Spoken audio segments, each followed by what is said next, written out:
All right. We have some adventuring music. We have a cat. We have each other. So why don't we get down to it?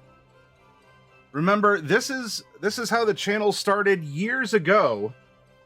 And if any of you want to see some of those early workshops, and I'm sure I was super cringy.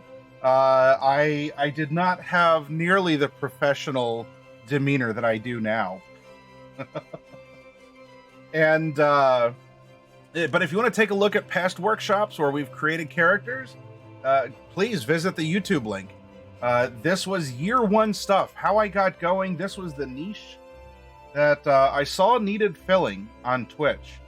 And as we begin year 7 together, let's get back into the workshop. We're going to warm up. This is bread and butter stuff on this channel. And I need your all's help with the process. This is going to be interactive, and you all may spend your inspiration points. That is the channel point currency in order to redeem a role. Now, how are we going to go about randomizing a character? Well, I'm glad that I asked on your behalf. We have our handy dandy manual of player character golems that we will be using.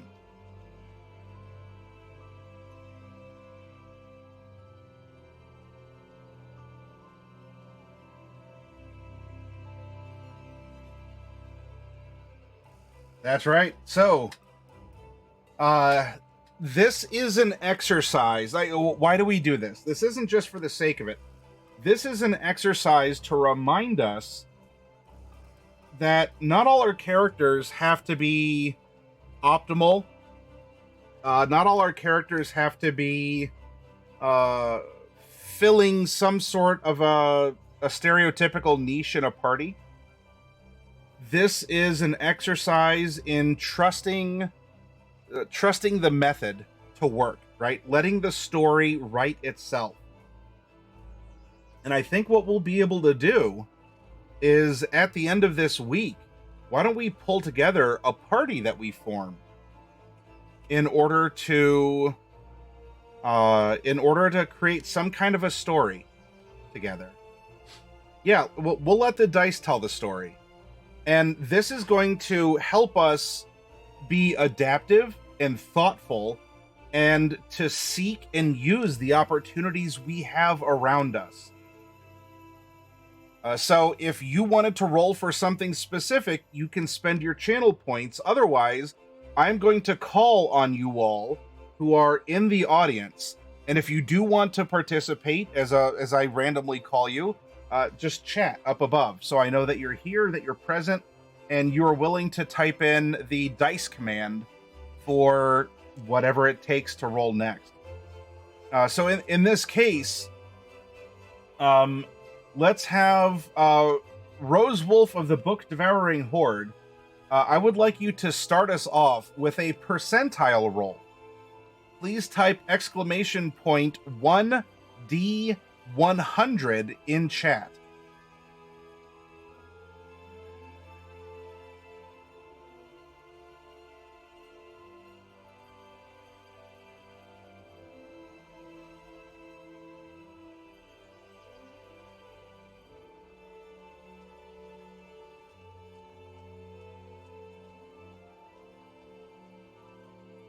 Lands on 101 on a D100. I'd ask what are the odds, but I think it's pretty easy to figure out. Slightly less than a 1% chance. So what this is going to indicate is we have a multi-class character. Excellent. Rigged.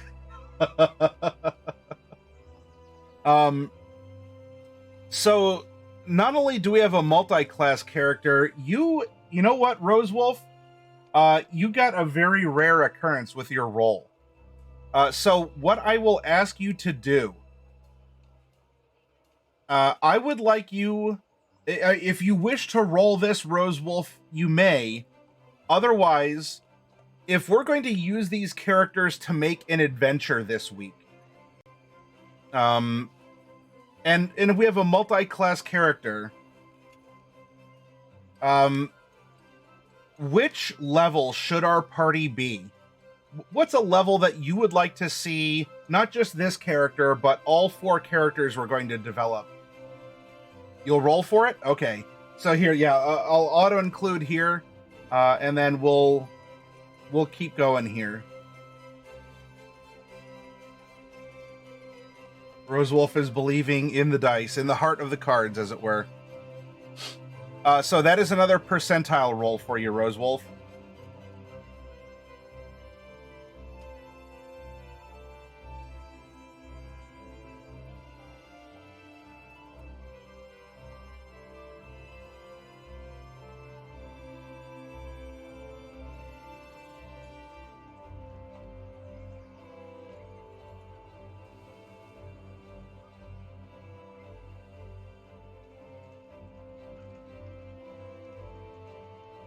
And welcome back to you.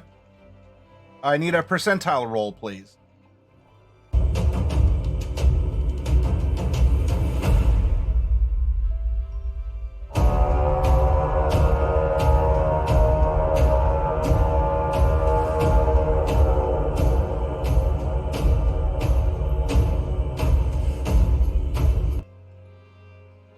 Welcome, Raiders, in from Gaming Zeta Nazero. I hope your game went well.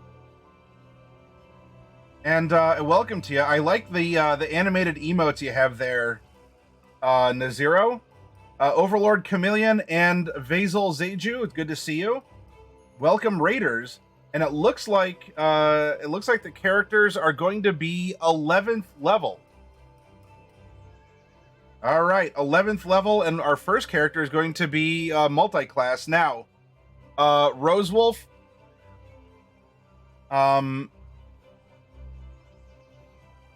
caused a landslide in the game. Hopefully there wasn't a lot of collateral damage to it. What was the circumstances? If you're willing to talk about it. Thank you for the shout out, Raven. Mancheetah, hey, it's good to see you again. And Raven's locking in flaws. Since we had multi-class, I would like you to roll a percentile one more time, Rosewolf. And let's find out if we have a female character, a male character, or we multi-class again. You were creating a trap for some paladins and mercenaries we were going up against. Oh, is this is the evil, the low rule campaign, right? Stops on a 90. Oh, you tease, Rosewolf. So close to another multi-class. All right, so it looks like we have a male character who is going to be multi-classed in level 11.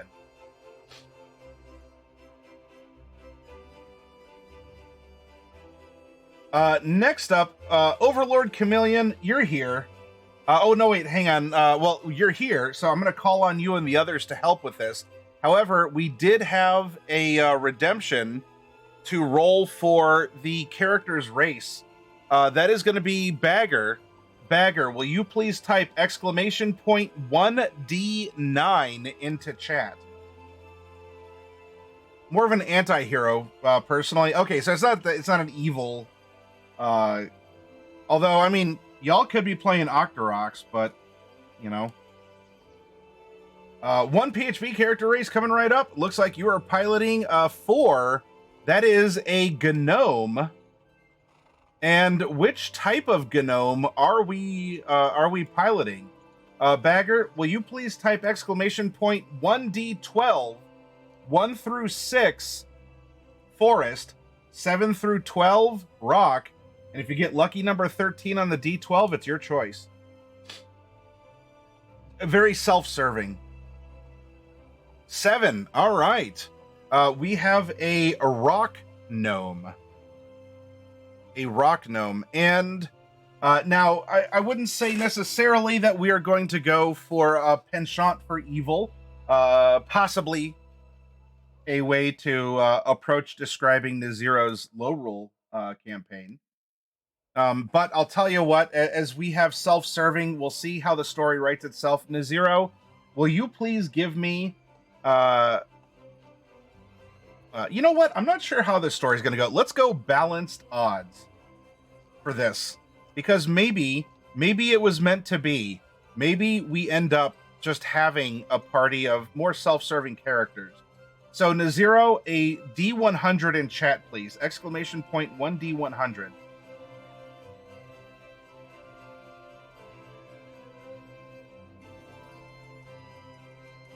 Lands on a 10. Lawful good. All right, here we go. We already know that we're level 11. So the next thing that we need to determine is how many feats or ASIs is this character going to take. Overlord Chameleon, will you please type exclamation point 1D100 into chat? And if anyone else out there would like to roll, speak up in chat and I'll call on you, or you can spend your inspiration points to lock in a particular roll. Stops on a 98. All right, we're gonna take all feats. Okay, so we're gonna end up. Well, that's gonna be 2. Well, depending if we're a fighter or something.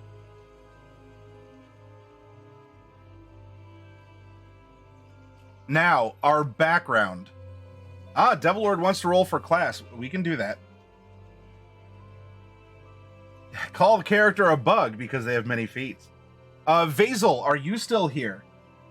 Vazel, if you're here, would you please type exclamation point 1D20 into chat?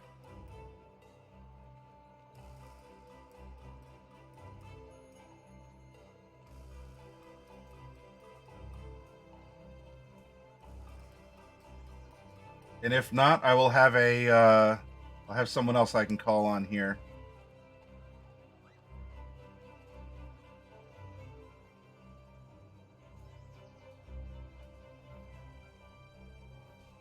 Iron Chef Lord, are you out there? Hatter, are you out there? He's asking to roll for him. All right, 1D20 roll, Zeta. Or Naziro. I need a roll in chat, please.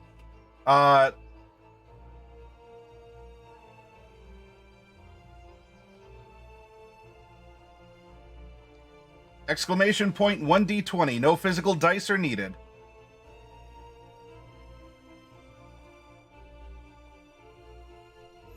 All right, Iron Chef Lord. Exclamation point 1D20.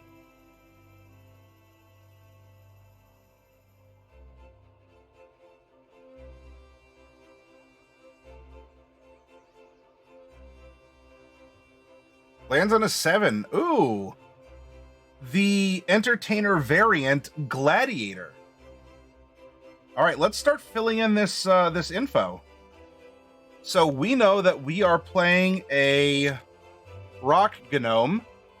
Those are small folk. We are lawful good. Our background is Gladiator. And we know that we're going to be level 11 something.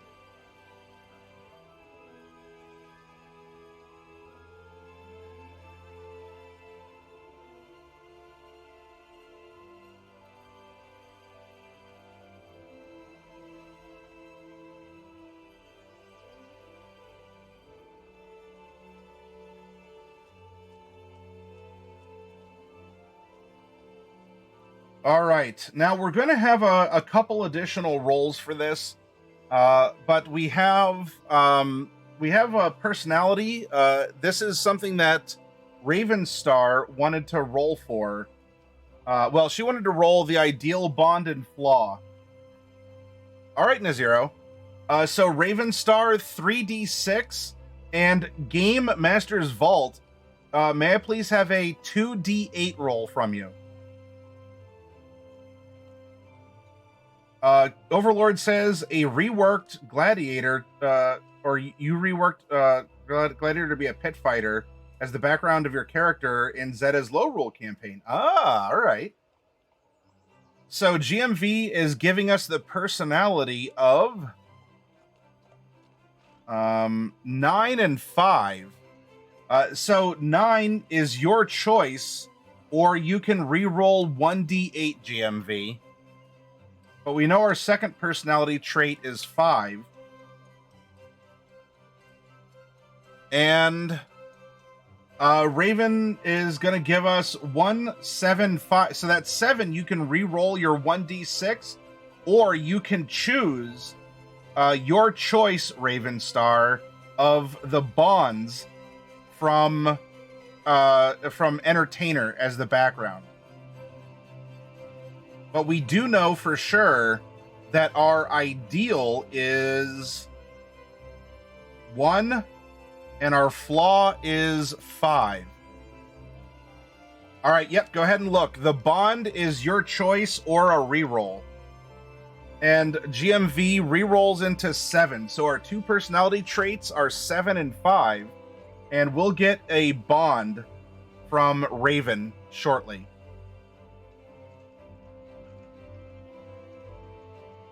All right, now it's time to roll for class. And Devil Lord wanted to roll this. Devil Lord, will you please type exclamation point 1d12 in chat?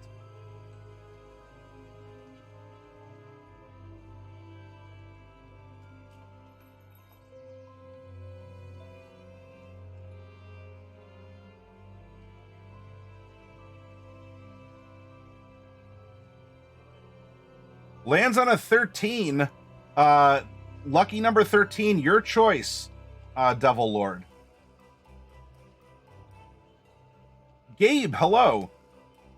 You were removed from your D&D group because you found a sleeping dragon with human-like skin and spent all of our money on oil to lather him up. Well, I mean, if that was I guess outside the scope of what you were playing, or I don't know if it made other people uncomfortable or what was going on, but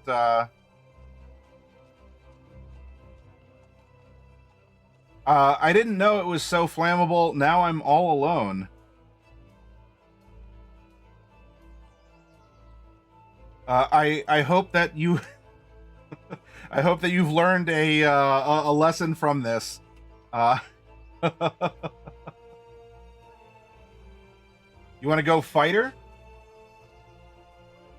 All right, fighter, and then Devil Lord, please type exclamation point 1d3.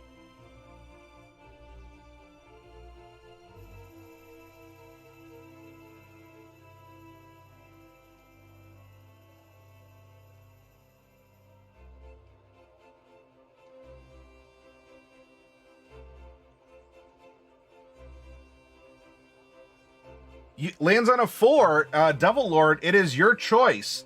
Which type of fighter would you like this character to be?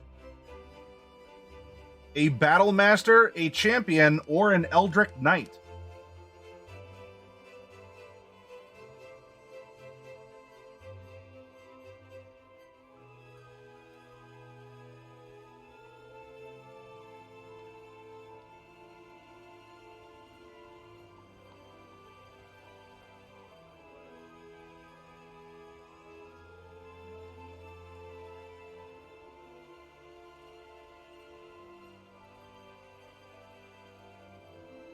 Champion? All right. So we have champion fighter. Now, Devil Lord, when you said second class, that was what the multi-class would be, correct?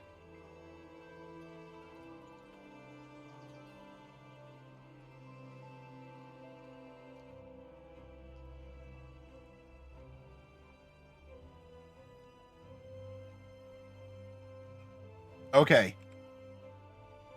Gabe, while you're here, I would like you to participate in our workshop. Gabe, would you please type exclamation point 1d12 in chat?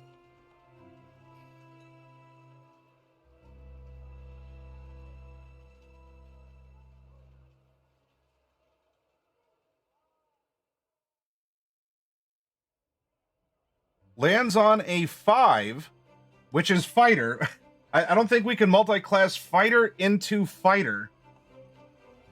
So let's do this, Gabe. I guess Destiny really wanted this character to be a fighter.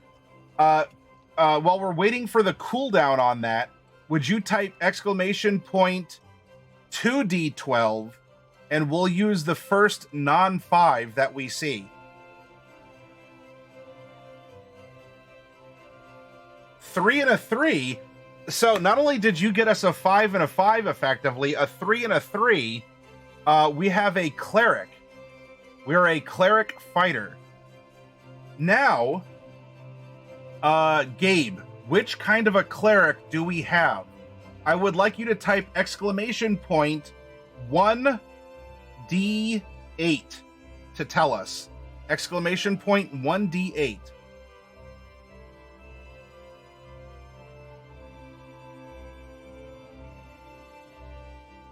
Lands on a 4, a light.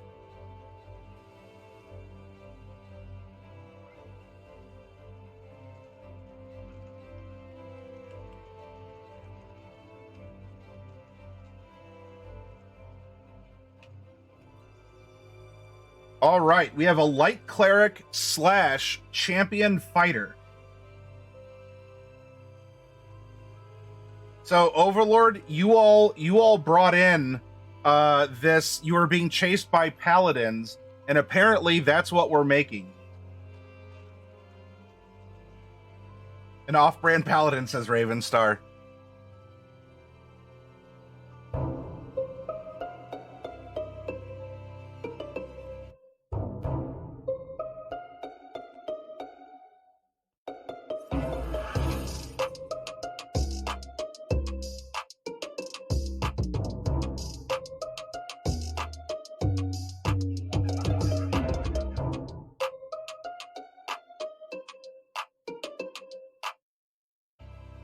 And thank you, Gabe, for following. Welcome to the Hero Zone a little bit more officially. This also means that we are 18 people away from this Tiamat event that will see that $400 pre-painted mini go out to someone.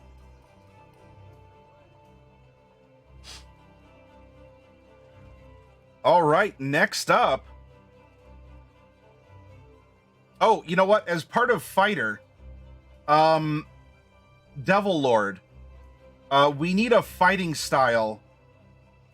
We might need 2 fighting styles for, well, I don't know, for splashing. I think we need at least 1. Devil Lord, can you roll 1d6 for me, please?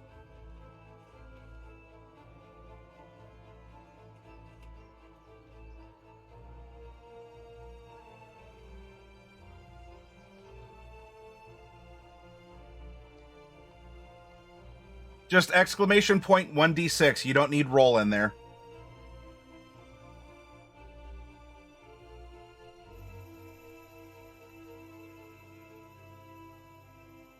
Lands on a 6. Ah, 2 weapon fighting. 2 weapon fighting.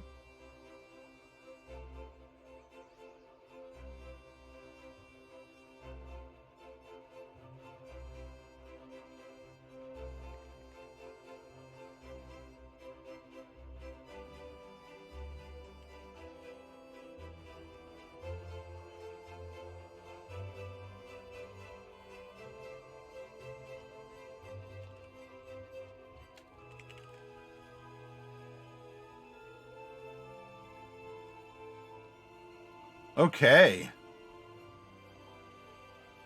Now, let's go down to Gnomes.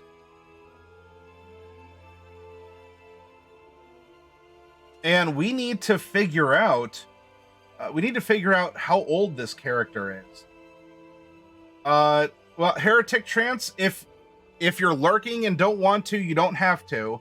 But Heretic Trance, if you are here and can I get an exclamation point 1d100 roll from you?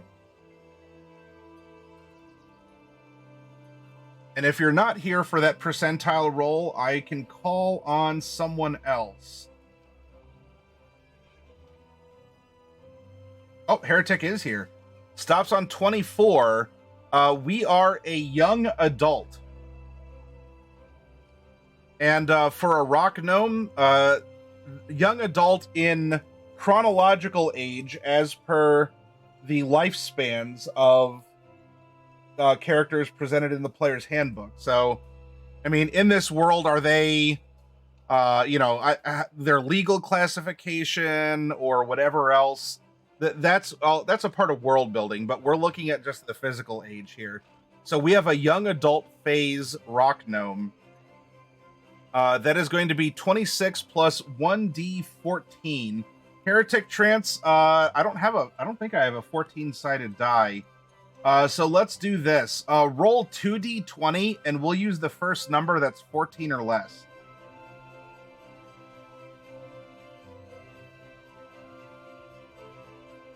All right, a 4. So we are a young adult who is 30 years old.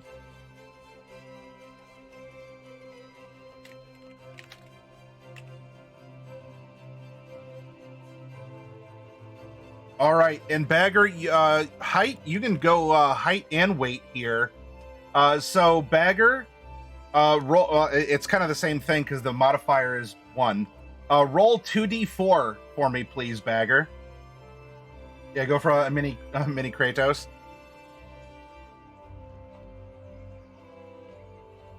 We're adding 6 inches, so that is going to make us 2 foot 15 inches.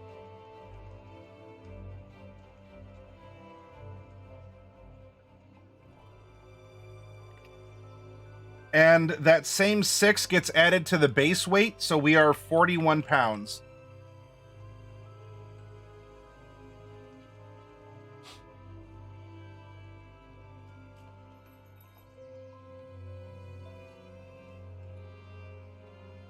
Okay. We have the basics in place, and now it's time to start taking the random numbers and develop a character from them.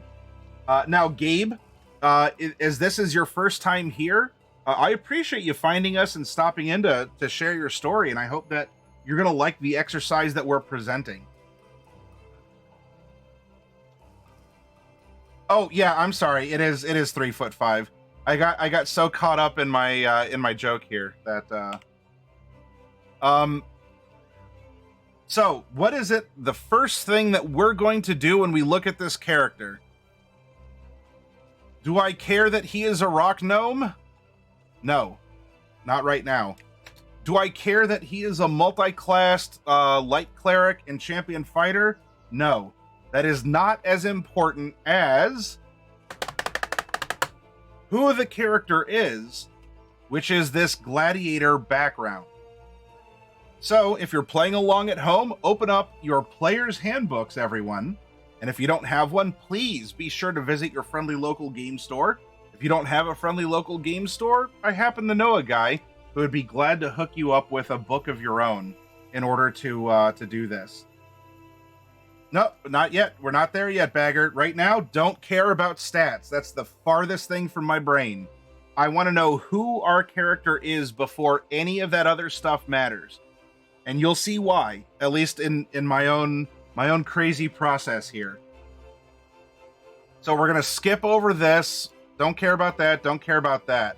Right here, personality and background is all the way in chapter 4. And you believe it's hidden all the way back there.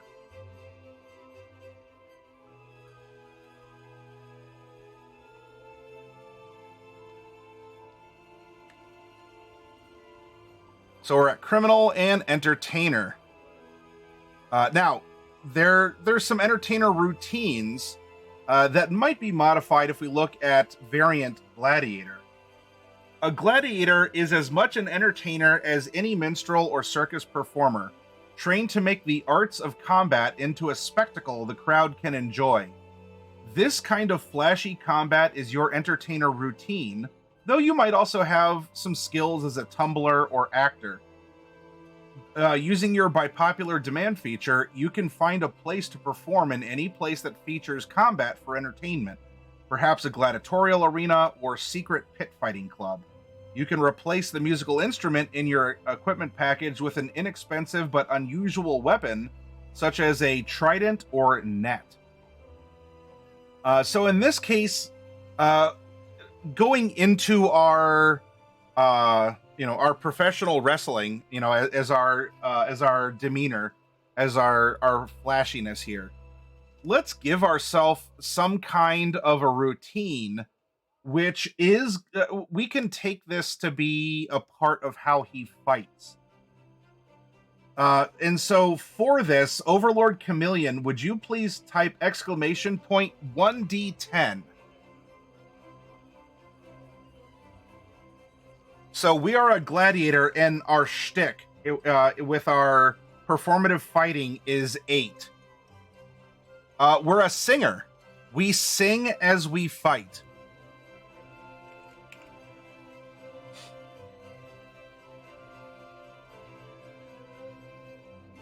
How the levels are allocated, it's going, well, since it's not an even number, if it was, we would do at least half and half.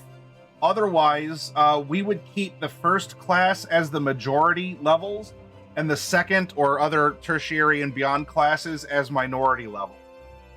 So in this case, as long as we have more levels in cleric than we do in fighter, we can split it however we want. Yep, sing the hymns of their light god as they fight. Now, our background feature is by popular demand, and we'll just make the note variant, like fighting arena, etc. Now, I'm not gonna type out the full amount here. You can read this in your book. I'd urge you to do so. Again, get a copy of the Player's Handbook from your friendly local game store, and we're gonna reference that it's here.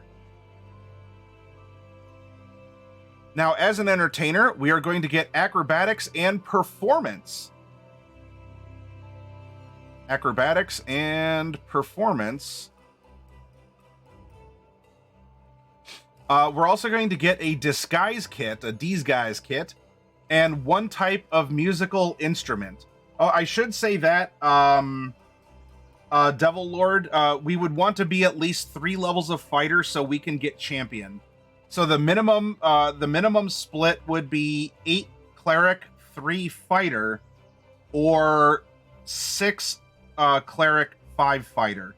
So we adjust between there for what the options are going to be. We are going to get now we can get a musical instrument, one of our choice, or that could be some unusual weapon that could help us out with our performance. Maybe we have, in some Final Fantasy games, like I think in 7, it's Kate Sith who uses a megaphone as a weapon. So maybe we have some sort of an item that acts as a way to conduct or reverberate our voice. Maybe it's some sort of a singing sword. It kind of wobbles and kind of goes woo, like a theremin or the like. We can have fun with it. Or maybe we just have a little I don't know.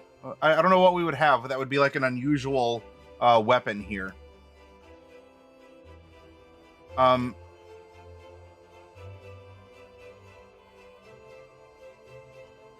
always loved the idea of using a banner standard as a weapon. So in addition to our instrument, we would get maybe like a special weapon of some kind. A special weapon that is something. Now, we also get the favor of an admirer. So we have a fan out there. Favor of admirer. Now, this does recommend a love letter, lock of hair, or a trinket. So let's roll for that. Let's have Bagger. Will you please type exclamation point 1D100 into chat? What is a cool, unique item that we received as a favor from an admirer. Overlord says, a megaphone would be funny. Increased range on vicious mockery. Trinket number 93. We'll go check out what that is in a moment, but we have it as a placeholder. Okay, and then we also are going to get a costume. And our costume, we'll come up with what our costume looks like. And a belt pouch containing 15 guppas. All right, there's our 15. Now, the personality traits that were given to us by Oh, by the way, Ravenstar, if you're here, Ravenstar, what was our bond? I'm sorry if I missed it and you typed it, but what is our bond, Raven? Our personality traits are 7 and 5. Why, thank you, Bersilas. Heyamat. I'm going to scoot this over to make it easier to type. Personality trait 7 says, I'll settle for nothing less than perfection. And personality trait number 5, I love a good insult, even one directed at me. It was number 4. All right, bond number 4. And we're going to need to draw on that here in just a moment. We can scoot this back. Our character's ideal is 1, beauty. When I perform, I make the world better than it was. Our bond to the setting in which we're going to adventure is number 4. Greed. I'm only in it for the money and fame. Now you might go, oh no, I'm sorry, that was the ideal. Hero's about to address, well, how do we have a lawful good character, but we had an evil bond in this, although I read ideal. But it's fine, you can have an evil ideal even as a lawful good character. But maybe more on that because we'll get a contradiction in our second character, but I want to keep this one moving. Our bond was 4. I idolize a hero of the old tales and measure my deeds against that person's.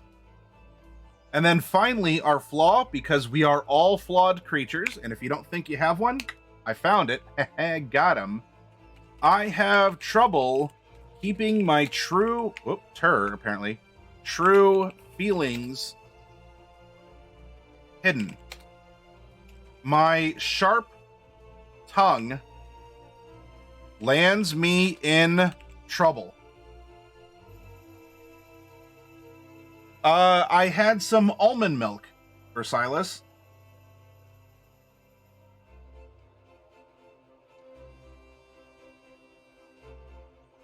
Devil Lord says a kanabo, which is a bat-like weapon, but with holes in it, so when it's swung, it makes noise. Oh, I don't think I've ever heard of that, Devil Lord.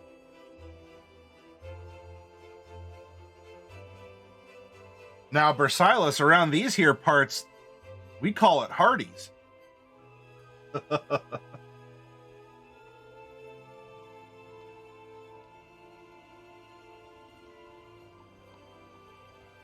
Excellent. Now, we could just stop right here. We have a character. And you might say, well, what? We don't have ability scores or any of that. And that's true, we don't.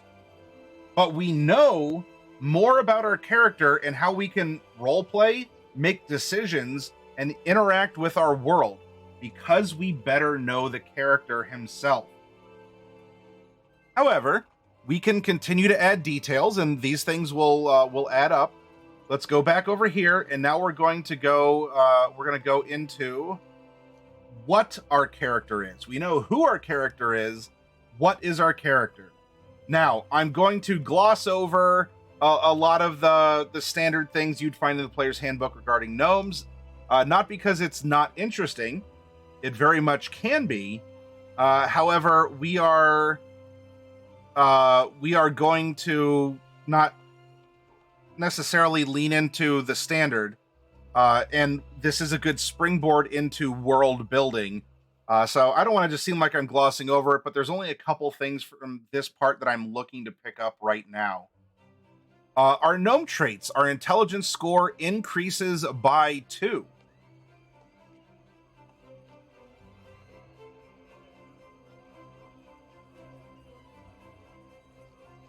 Our walking speed is 25. So we have 0 climb, 0 swim, and 0 fly. We have 0 fly. Although, I don't know, he might be charismatic enough to have some fly. We do have dark vision to 60 feet. We have gnome cunning. Advantages on all intelligence, wisdom, and charisma saving throws against magic. We can also speak, read, and write common and gnomish.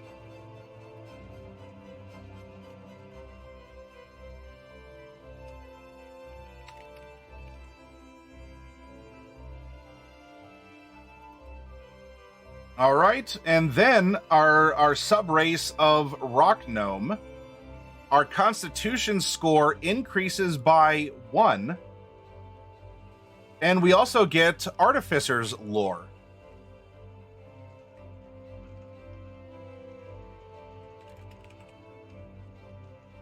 Whenever you make an intelligence history check related to magic items, alchemical objet, or technological devices, you can add twice your proficiency bonus instead of any proficiency bonus you normally apply. And we also can tinker. And this allows us to make fun little items. So we do get proficiency with tinker's tools. Using those tools, you can spend 1 hour and 10 GP worth of materials to construct a tiny clockwork device. The device ceases to function after 24 hours unless you spend an hour repairing it, or when you use your action to dismantle it. At that time, you can reclaim the materials used to create it. You can have up to 3 such devices active at a time. When you create a device, choose one of the following options: a clockwork toy, a fire starter, or a music box. All right.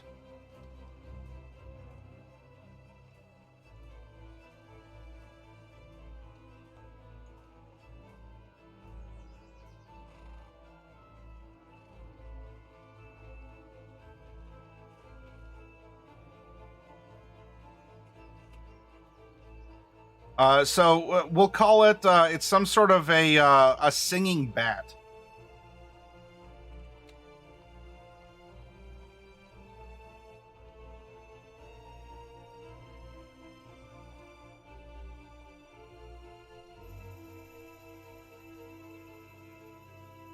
Or, you know what could be interesting, Devil Lord?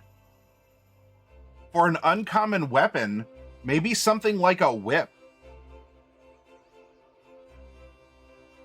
A whip, but it could also be used as a, oh shoot. What's the item called? Like, when you swing it around, it makes a droning sound, almost like a didgeridoo. It's called like a bull roarer or something like that. Can any of you confirm? So you swing it, wah, wah, wah, wah. But we're a dual weapon fighter, so we might have, we might have our woofer and tweeter kind of a thing. Okay. We know who our character is. We know what our character is. Now, how does this character get by in the world? The how of the character will come down to our classes. And in this case, we are a cleric first. So let's build up our cleric. When we take a look, remember, we're going to be a minimum 6, maximum 8 is where we're looking. So if we look at 6th level,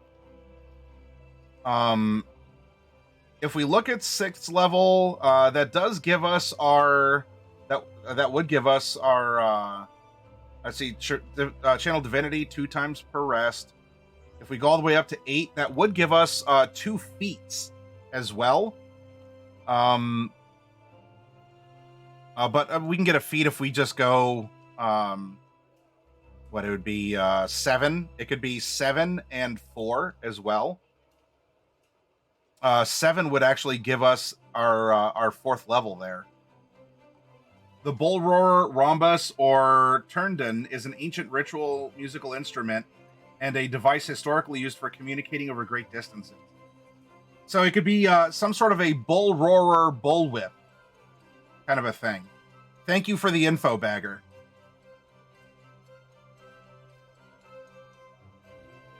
Well, I don't know. 3's kind of some stability, right? GMV. But let's see, 8th level does give us the Destroy Undead.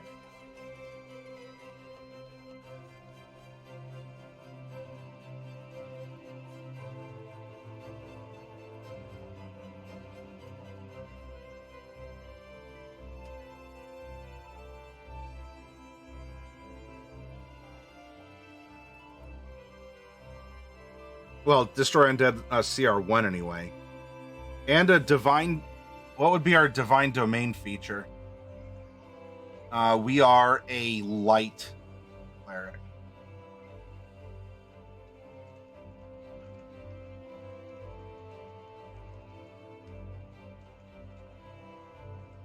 Add your Wisdom modifier to the damage you deal with any Cleric cantrip. So a little bit of extra damage off of that.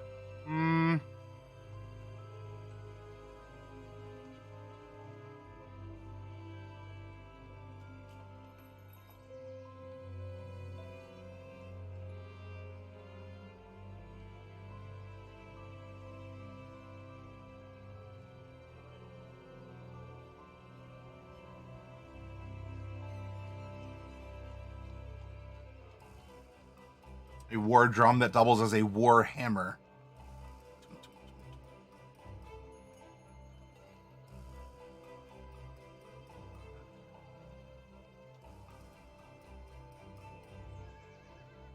You know what? Let's go 7 and 4.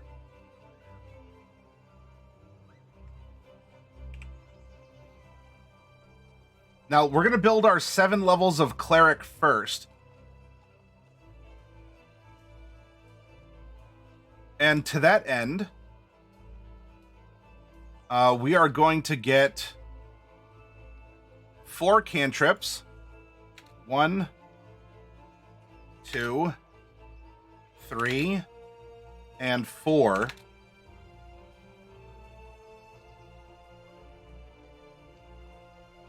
Four, 3, 3, 1 for our spell slots.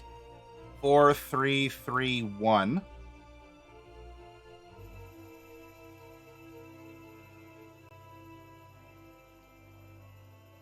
We get 7 D8 hit die.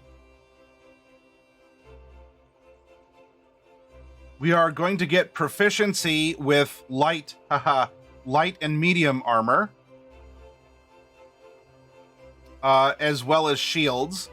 We are going to get simple weapon proficiency, no tool proficiency, and wisdom and charisma are going to be our saving throws. Our saving throw proficiencies. Skills. Choose 2 from history, insight, medicine, persuasion, and religion.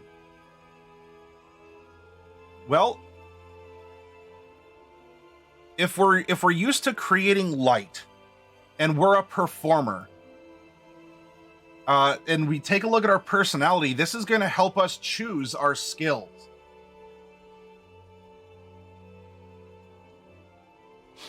History, insight, medicine, persuasion, and religion. I settle for nothing less than perfection, and I love a good insult, even one directed at me. Beauty. When I perform, I make the world better than it was. I idolize a hero of the old tales and measure my deeds against that person's, and our flaw, I have trouble keeping my true feelings hidden. My sharp tongue lands me in trouble. So we are good at insults, giving and getting, and we also are very emotive.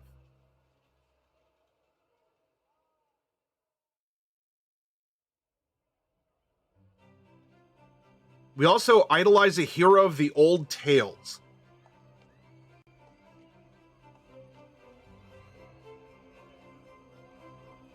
So in this instance, I'm leaning heavily, history, Manchita.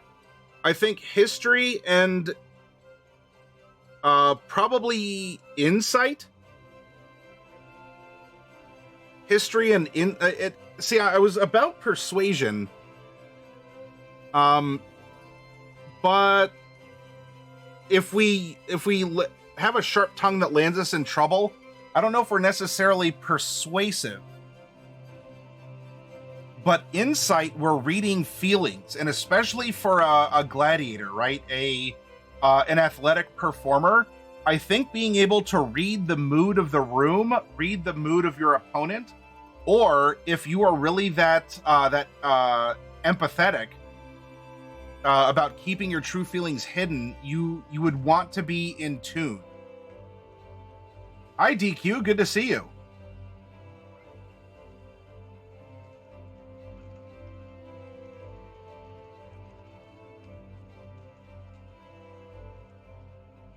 Now, I'm open to other suggestions, but for sure history, and I'm leaning towards insight for this. We don't have intimidation available. Now we're playing out of the book. That doesn't mean, though. You brought up a good thing, Devil Lord. If you have a suggestion, it's not like, oh, this is perfectly balanced, and if you choose intimidation, then the game is literally unplayable. You can always bring it up. I'm playing with what the book is telling us, because if we're working within constrictions, as artificial as they may be, that those constrictions breed ingenuity. And how would something be expressed or go about being pursued, given that as a restriction? So it's not a bad idea you had. I'm not adopting it for that reason as part of the demonstration. All right, now we're going to start with a mace or a warhammer. And because we're a 2-weapon fighter, warhammers can be wielded in two hands, or in one hand. I think a mace might be a good off weapon. I'll need to double check. On that. Scale mail, leather armor, or chainmail if proficient. We're not, because that's heavy. Scale mail or leather armor. You know what? If we have a costume, if we're maybe more of a tumbling fighter, probably leather armor might be the way to go as part of the as part of things. We can always go back and change it, but whatever here. Any simple weapon. So we're gonna go mace plus whatever simple weapon would be, because we are a 2-weapon fighter. A priest's pack or an explorer's pack. I think we use the light. I don't think we're necessarily. We're almost like, we're not a paladin. We're also not necessarily like the leader. I think the priest behind the altar kind of a thing. I think we travel and we spread the light of enjoyment and fun and stories to people with this character. So I'm really leaning towards, because we know our character, an explorer's pack more than a priest's pack. Then we also have a shield and a holy symbol. So up here for shield, we'll click that on, and we have a holy symbol of some kind.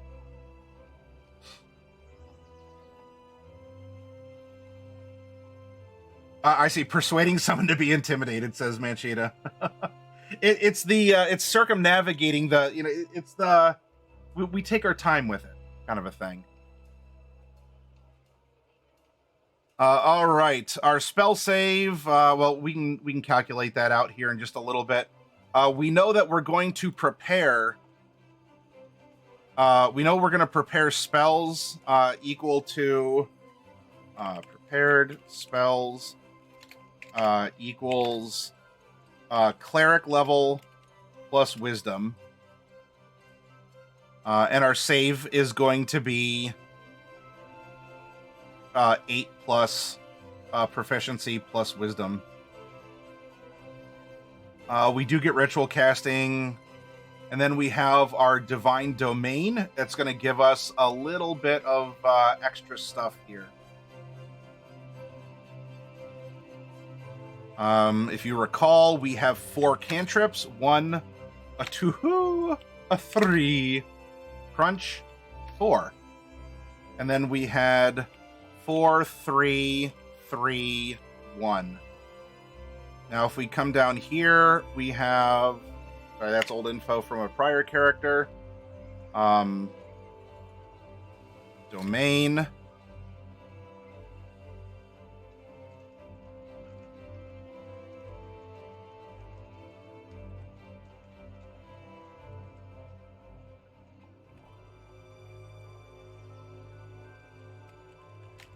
Burning Hands.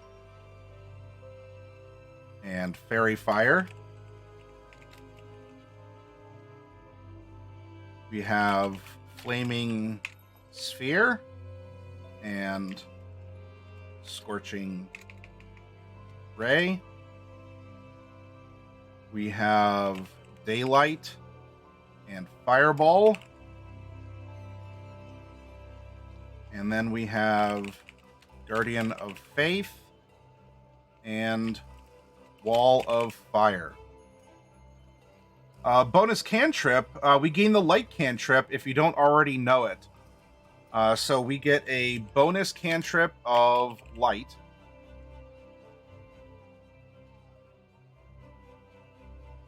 Then we come back up here and we are going to get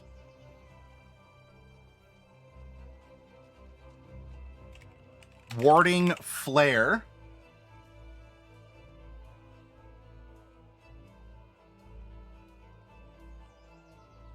When you're attacked by a creature within 30 feet of you, you can use your reaction to impose disadvantage on the attack roll, causing light to flare before the attacker before it hits or misses. And you can use that a number of times equal to your wisdom modifier per long rest. So we have Warding Flare equals wisdom per long rest, and we'll fill that in. We also have our Chan Div, our Channel Divinity.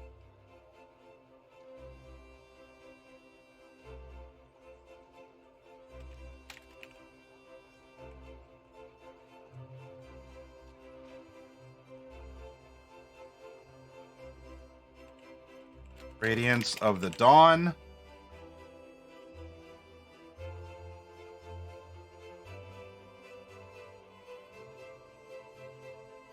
We actually have, instead of Warding Flare, we have improved Warding Flare. And we're not at Potent. That's on probably our next level up.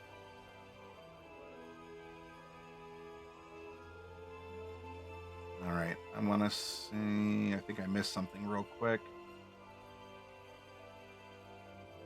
That we have our Divine Domain, our Channel Divinity was at 7th. We get 2 times per rest.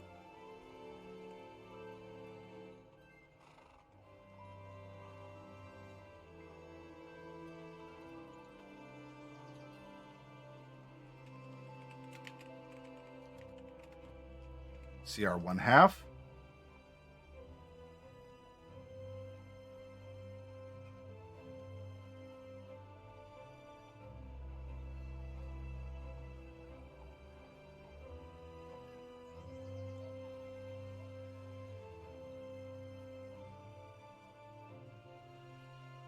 Okay.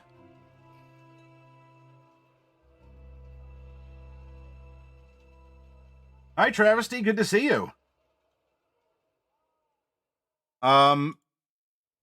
So we have our cleric portion filled out. Although we needed, see if we're attacking off of a strength weapon or a dex weapon, that's what this is going to be. At 11th level total, our proficiency bonus is a +4. Let me fill that in real quick. +4.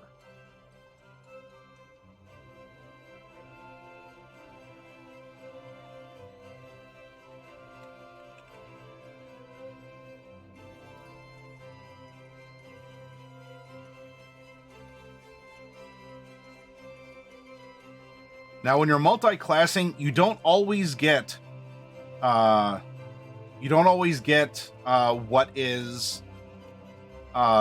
you would get as a first level of that thing. If we know multi-classing prerequisites, we're going to need at least a strength or dex of 13. So that'll be something to keep in mind, which I think we can easily achieve. I think we're going to have a dex fighter, honestly. Because we can tumble around and we do all sorts of neat stuff here.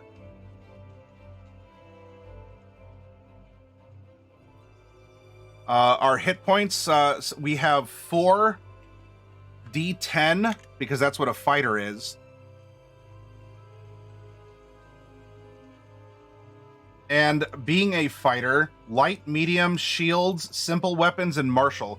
So we don't gain heavy armor proficiency, but we can use simple and martial weapons.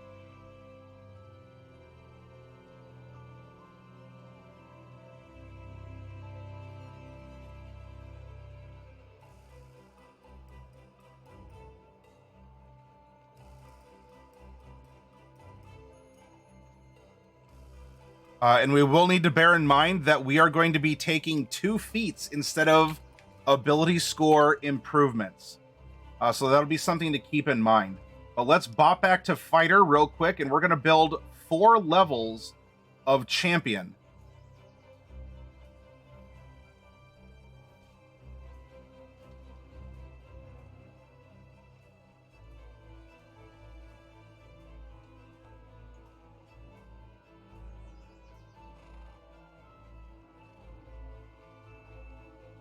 So we have 2 weapon fighting. We have second wind. We have action surge.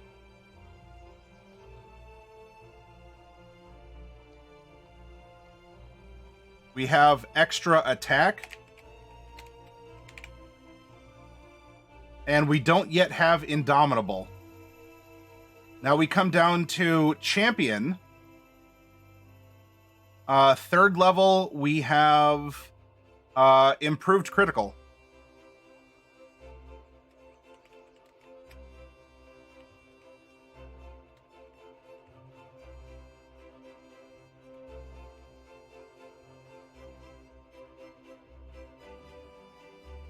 And there we go. Nice and easy, right?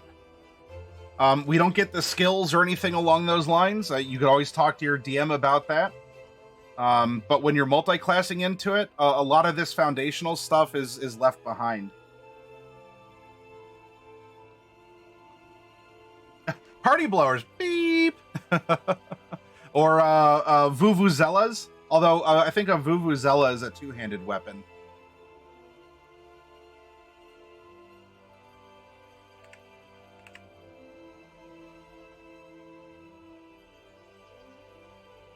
All right.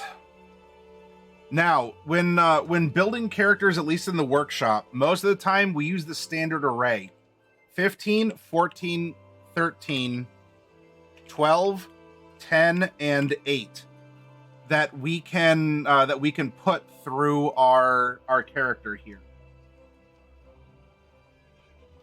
And instead of taking ability score improvements, we're going to take 2 feats instead. Also, we need to make sure that our wisdom is at least 13, and probably our dex is at least 13, if not strength. So that is something to keep in mind, because we're going to need to hit those thresholds in order to be able to multi-class from cleric into champion fighter. Now, we are floating a +1 to constitution somewhere, as well as a 2 to our intelligence. So if we look down here, I'll settle for nothing less than perfection. I love a good insult, even one directed at me. When I perform, I make the world better than it was. I idolize a hero from the old tales, and I have trouble keeping my true feelings hidden. My sharp tongue lands me in trouble.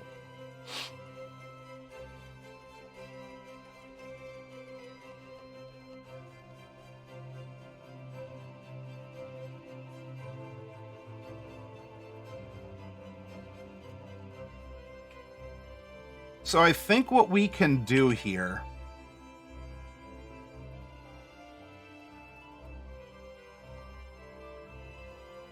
Let's see. We're able to have that imposing ward. I think we also fight strategically. As we can't take a hit too well. A part of me wants to say... Let's see, nothing less than perfection. I love a good insult. Beauty. When I perform, I make the world better than it was. I idolize a hero of the old tales and measure my deeds.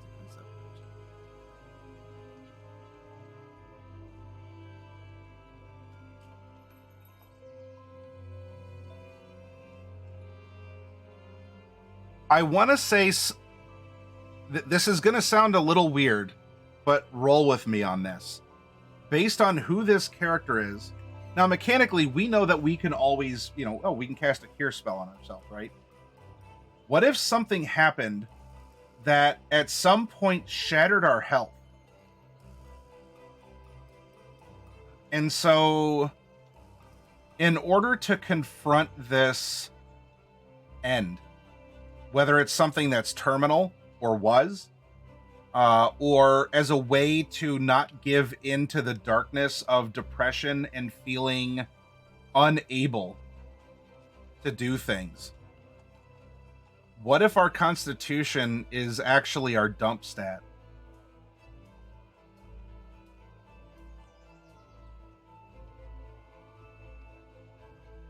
We don't want to get hit. And if we do, we can take care of ourselves. But the whole point is to avoid that. And while we fight, our fighting it's probably until the call to adventure arrived, it was scripted, it was performative. We could go through the motions, which means that our dexterity should be at least at 13, right? So maybe we don't have a lot of strength or constitution.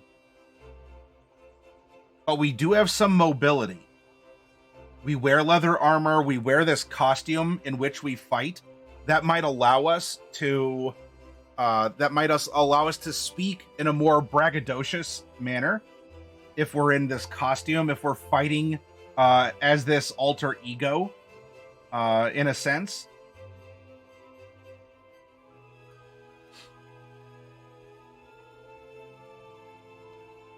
I do think he is charismatic, though. He is definitely passionate. You think it should be a Dex 15? Dex should be highest?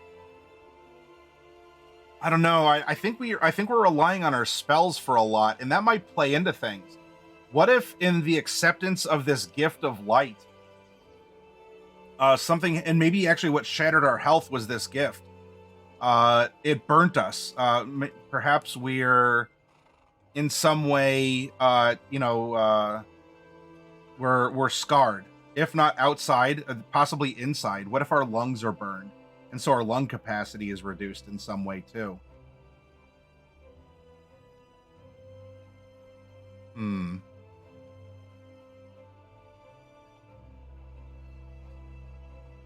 But as we're starting cleric, moving into fighter as a bold direction, you know, after maybe finding more of ourselves or harnessing that inner light and coaxing that inner power that is now fueling us.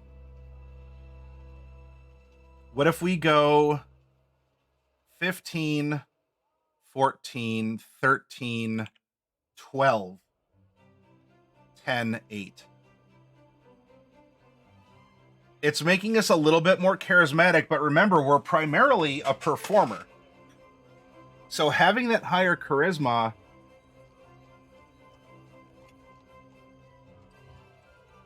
that's what I am doing, Devil Lord. I mean, if I miss something, let me know.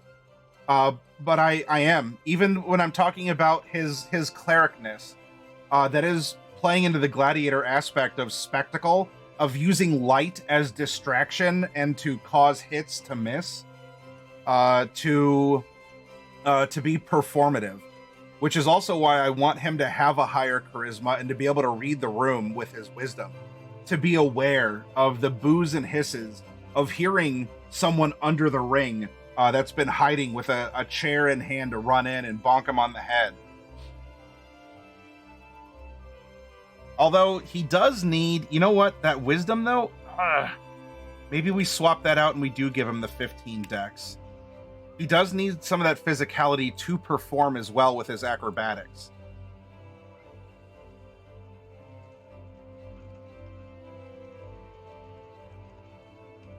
Now, if we do this, our con goes to 9 and our int goes to 14. And then we are taking a look at 2 feats, which could possibly bump an ability score. We can take actor, increase your charisma by 1. You have advantage on charisma, deception, and performance checks when trying to pass yourself off as a different person. That could be interesting as well. So it doesn't give us proficiency, but at least lets us roll twice. We can mimic the speech of another person, so that's a possibility.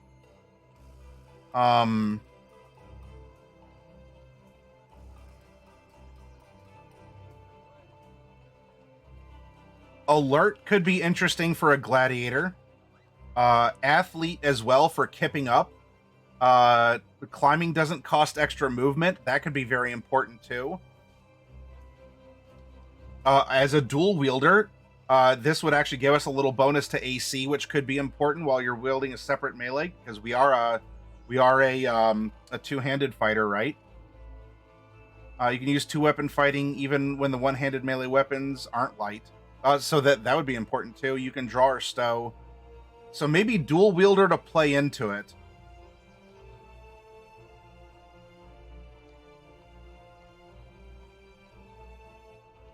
Maybe our con is so low is because on the surface we look strong, but backstage his character didn't take the best care of himself because his fights were scripted. Yeah, I mean, how many, think of this, how many wrestlers or other entertainers, you know, it could be rock stars even, which is kind of the big giveaway of where I'm going with this.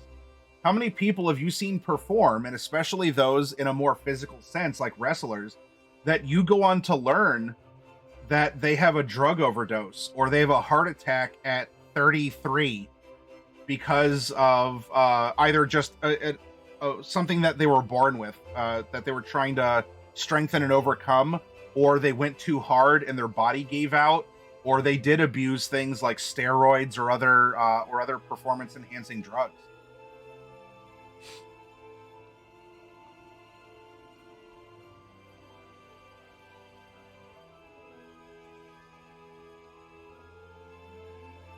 I want to say dual wielder is going to be one of the ways forward for us.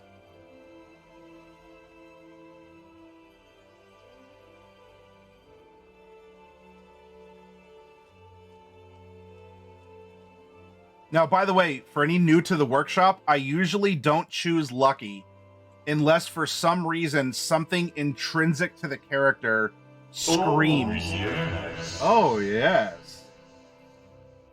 Oh, that's so hatted dice. Unless something says that this character is absolutely lucky, because this is a catch-all. and I don't like just giving it. I'd rather things be very purposeful and useful in a particular way.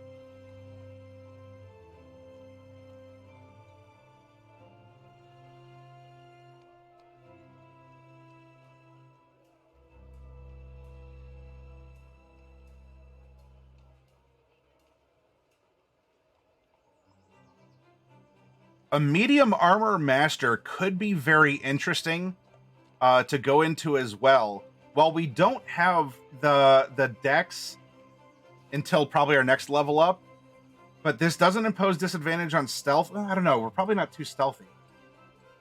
And I guess that would just be for the armor of it, and I guess we're not worried about that. We can impose disadvantage anyway. Dual wielder and tough. Now, why tough, Mancheetah?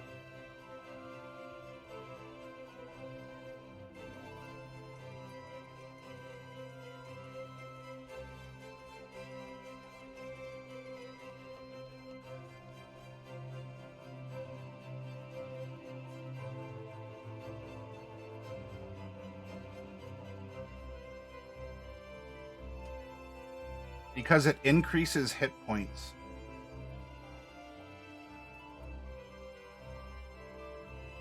I don't think we need to worry about hit points, though.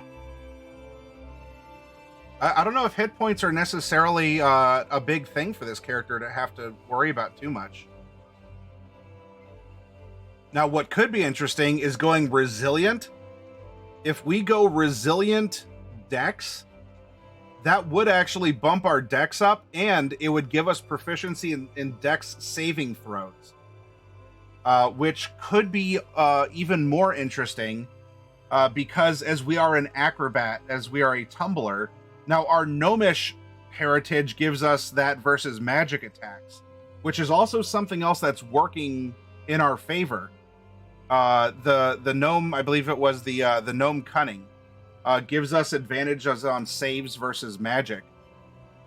But this would mean traps and other things we would get proficiency in. So resilient could work for someone in this, who lives this lifestyle.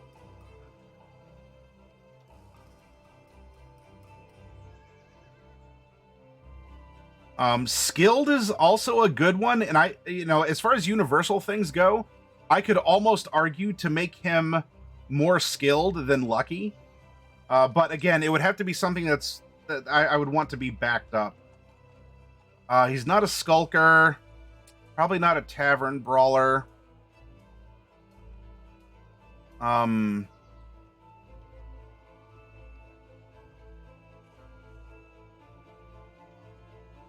Warcaster could be interesting as well.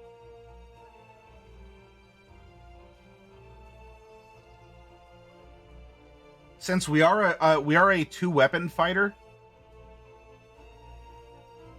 You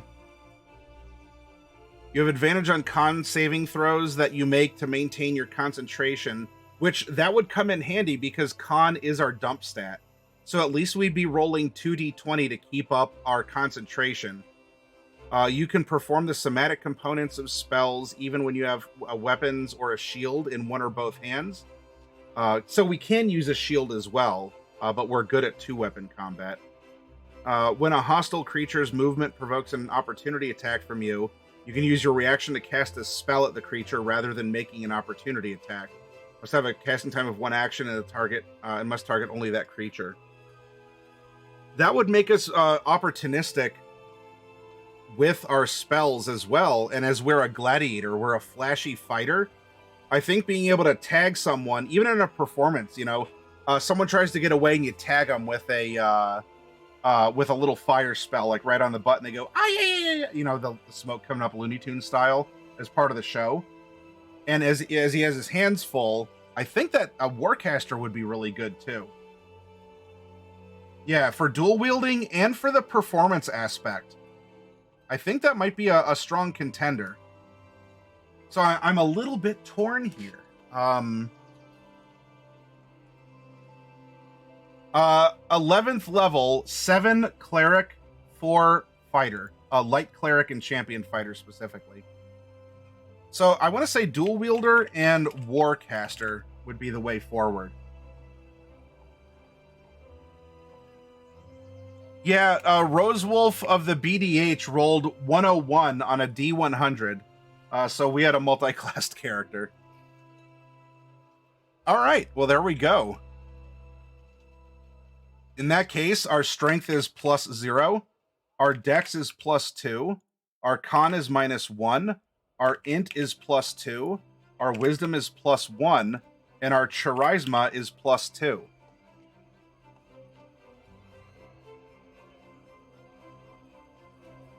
There we go.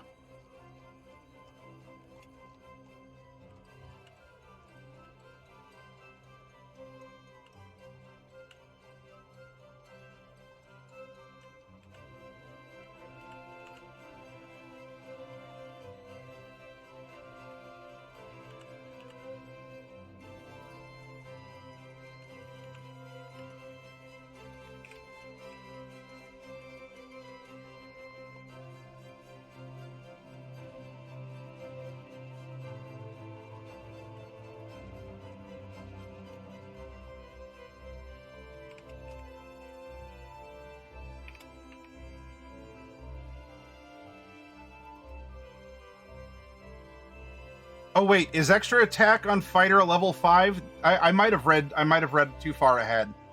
That's a good point. Thank you for extra. Yeah, beginning at 5th level. You are correct. We do not have extra attack yet.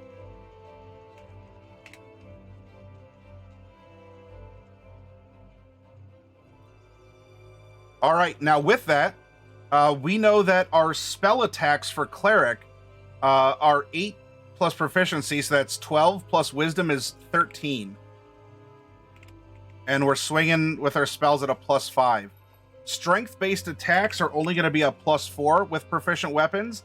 Dex, however, is going to be a +6. Our initiative is going to be a +2. Armor class with leather armor, and if we have a shield, not that we have to take one. Actually, we have 2 weapons. Maybe we carry a shield if we need it, but let's say that this is the 2 weapon shield. So that's going to be 1 plus 2 is 13, 14 with our 2 weapon fighting. Our passive perception is 10 plus our perception modifier. So our passive perception is 11. And if you want to calculate other passives, that comes in handy as well.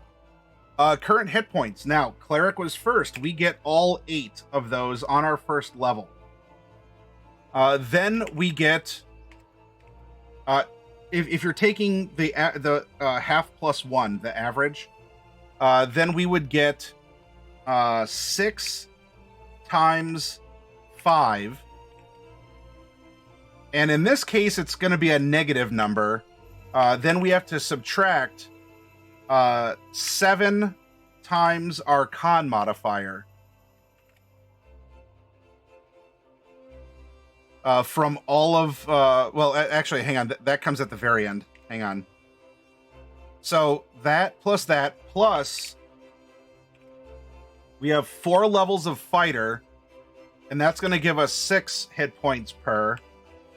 Then we subtract our 11 levels at -1 con. So here we have 24, 35. So we have 24 minus 11 is 13. 13 plus 35 is 48. 48 plus 8 is 56 hit points.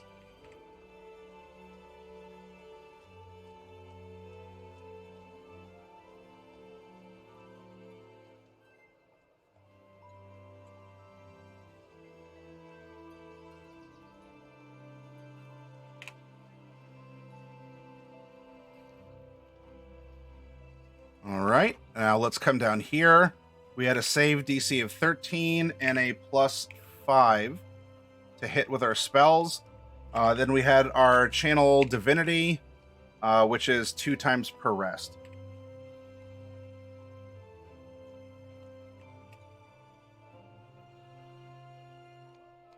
And then lastly, we can change up our spell suites on any given day, but we know that our prepared spells, on top of our domain spells, level of cleric.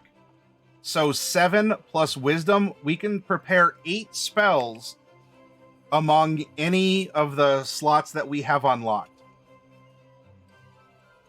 And if we wanted to come down here and fill out little companion sheets for our little tinker toys as a rock gnome, we can certainly do so. But there we go, everyone. We have made our character. Now, we can always go more in depth. Oh, and I'm sorry, there's one last thing. What did our character receive as a favor from an admirer? After all of this, after getting to know our character, building him up, and trying things out here, understanding his personality, I wonder if the story will continue to write itself as we look at trinket number 93. What does he carry with him as the favor from an admirer? 93, an empty wine bottle bearing a pretty label that says The Wizard of Wine's Winery, Red Dragon Crush, 331422W. So number 93, I'm just going to put rare wine bottle. Now, this is a case of if you know, you know, as this is actually a reference to something. This is a reference to something else. And if you play with that reference actually existing, that's going to be a very interesting game. Otherwise, if you want to say a very rare wine bottle, then we can play that through.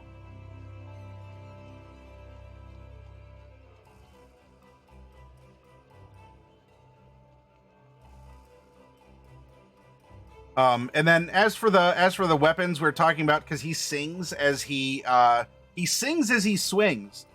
So the special weapon was something like a bull roarer as a bull whip.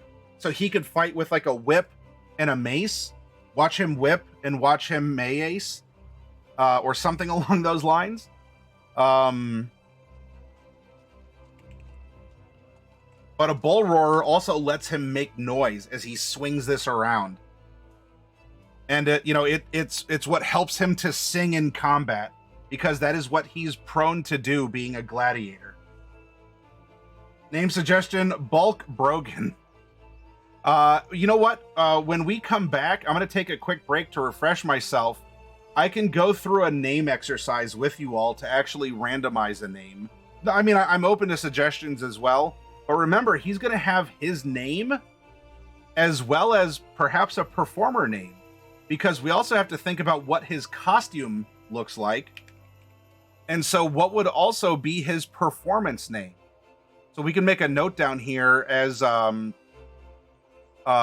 character and backstory, name, aka name, the boulder. He's not a rock gnome, he's a boulder gnome. He's the boulder. All right, let's take a quick break, and when we come back, I want to make one more character with you all tonight. Does that sound good? It darn well better, I hope so. You don't have an option. I'll be back in a couple minutes, everyone. I got to refresh myself.